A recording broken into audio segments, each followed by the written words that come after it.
E aí, manos, tudo certo? Estamos aqui para mais uma edição do canal Toque de Gol. No mês passado, no último dia 12 de junho, fez exatos 10 anos de uma inesquecível surpresa, o Tahiti campeão da Copa das Nações da Oceania. Então, vamos conhecer um pouco dessa história aqui no canal Toque de Gol.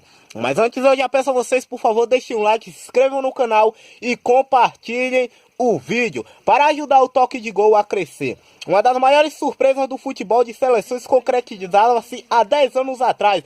O Tahiti se sagrava campeão da Copa das Nações da Oceania e estavam conseguindo ir à Copa das Confederações de 2013 aqui no Brasil. Os Guerreiros de Ferro vieram à Copa das Confederações aqui no Brasil e caíram em um grupo formado por Espanha, Uruguai e Nigéria. A Espanha, atual campeã da Copa do Mundo, deu 10-0 no Tahiti.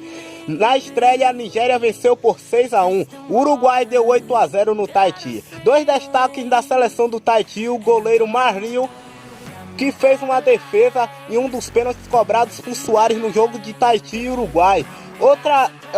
Outro destaque foi o Jonathan Telhau, que fez o único gol da seleção na derrota contra a Nigéria por 6-1. A seleção do Tahiti surgiu ainda em 1952, mesmo com a ilha integrando a Polinésia Francesa. Os tahitianos tinham sua independência no futebol e despontaram desde o início como uma equipe relevante no cenário da Oceania, tanto que os Guerreiros de Ferro foram vice-campeões da edição da Copa das Nações de 1973, a primeira edição. Perderam na decisão para a Nova Zelândia. Já em 1980, a Copa das Nações foi organizada pela segunda vez. E de novo, o Tahiti sucumbiu na decisão, mas dessa vez foi para a Austrália, que ainda entregava a competição, deixando os neozelandeses pelo caminho na fase de grupo. Aquela equipe tahitiana contava com Aaron Bennett, considerado o grande talento da nação durante o século XX. O Tahiti só começou a disputar as eliminatórias para a Copa do Mundo a partir do qualificatório de 1994. Também foi nessa época que a Copa das Nações começou a ser organizada com regularidade. Em 1996, os Guerreiros de Ferro amargaram mais um vice-campeonato, em decisão vencida pela Austrália, com 2 goleadas. Depois disso, os tahitianos ficaram entre os 4 primeiros colocados em 1998 e 2002.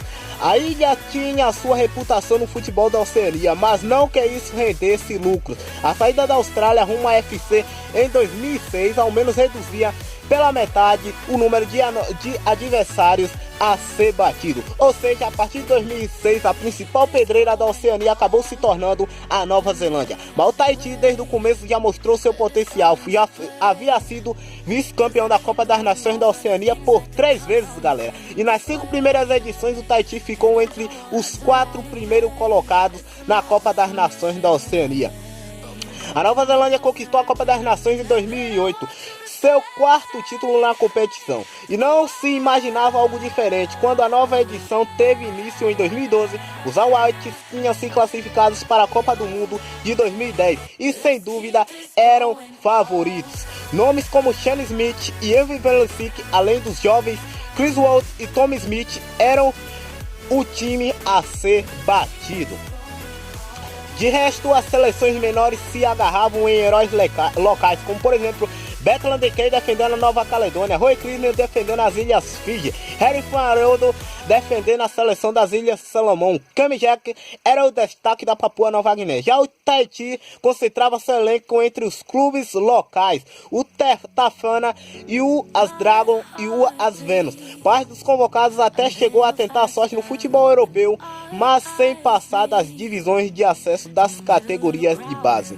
Era o caso do atacante Steve Chogherui, único titular que jogava no exterior nos níveis amadores da Bélgica. Além disso, não eram poucos os que conciliavam outros trabalhos com o futebol, de estudante, de economia a trabalhador de construção civil. Um ponto de confiança naquele time do Tahiti era a geração que foi para a Copa do Mundo Sub-20 em 2009. Que tinham adversários no grupo como por exemplo Espanha, Nigéria e Venezuela. Já entre os mais rodados daquele elenco do Tahiti, a referência ficava com o capitão Nicolas Vala, que usava a camisa 10 mesmo sendo zagueiro, dava segurança atrás ao lado dos experientes goleiros Xavi Semi E no banco de reservas, o técnico Ed Etaeta também era ídolo do Tahiti. Ex-jogador da seleção, ele passou a trabalhar com a formação de jogadores e ocupou o posto de diretor de federação. Isso até que em 2010 ele foi convocado para treinar a seleção do Tahiti. Vamos lá. Em 2012 o Tahiti começou a Copa das Nações com o pé direito, vencendo a equipe da Samoa por 10-1. No segundo jogo bateram a Nova Caledônia pelo placar de 4-3. Já no terceiro jogo venceram o Vanuatu por 4-1, avançando em primeiro lugar na fase de grupos e se livrando logo de cara na semifinal da equipe da Nova Zelândia, que passou em líder no seu grupo, mesmo empatando com as Ilhas Salomão, que foi a anfitriã.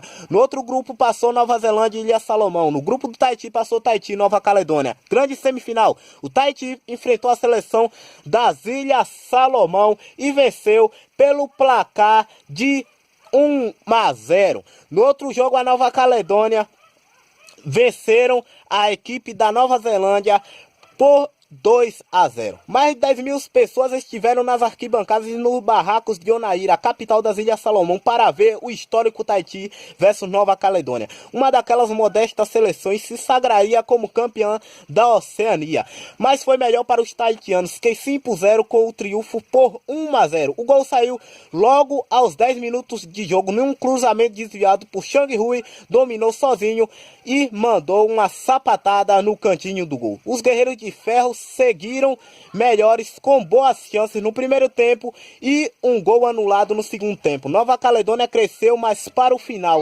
sem aproveitar suas oportunidades. A comemoração emocionada seria do Tahiti, com lágrimas escorrendo sobre as faces dos heróis tahitiano. O prêmio maior para aquela seleção do Tahiti viria com a viagem para o Brasil rumo à Copa das Confederações. Mesmo com reforços como, por exemplo, Maramá Varri-Rua, tahitiano, respeitava o histórico no campeonato francês, os guerreiros de ferro foram presas fáceis no Brasil, perdendo por 6-1 para a Nigéria, por 10-0 para a Espanha e 8-0 diante do Uruguai. Ficou marcado a alegria pelo gol solitário de Jonathan Terral na estreia e pelo pênalti defendido do goleiro Gilberto Meriel contra os uruguaios. Os jogadores daquele Tahiti certamente levam o Brasil com carinho em suas memórias. A torcida local, seja pelo reconhecimento ou pela zoeira, abraçou os pequeninos e os apoiou ao longo da competição aqui no Brasil. Tanto é que na despedida do torneio, os jogadores tahitianos exibiram bandeiras do Brasil.